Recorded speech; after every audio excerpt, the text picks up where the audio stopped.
Virus کے پیش نظر ریاست بھر کی طرح تتاپونی آزاد کشمیر میں بھی لاک ڈاؤن ہے۔ آج سے 3 ہفتوں کے لیے دوبارہ لاک ڈاؤن کا آغاز کر دیا گیا ہے۔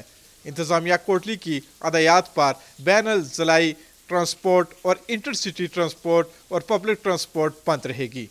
بازاروں میں اشیاء خوردونوش، گوشت، سبزی، فروٹ شاپس، سلنڈر گیس اور میڈیکل سٹور کو کھلا رہنے کی اجازت دی گئی ہے۔ میں اپنے گھر میں رہیں، پکنک نہ منائیں۔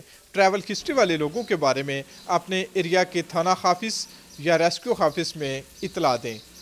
شہری محکمہ صحت عامہ کی ٹیموں کے ساتھ اور حکومتی ہدایات پر تعاون کریں۔ اپنے گھروں میں رہیں، اپنے پیاروں کو اور ملک کو اس عالمی وبا سے بچانے کے لیے اپنا کردار ادا کریں۔ صابر مقبول، کے ہی نیوز، تتاپونی، آزاد کشمیر۔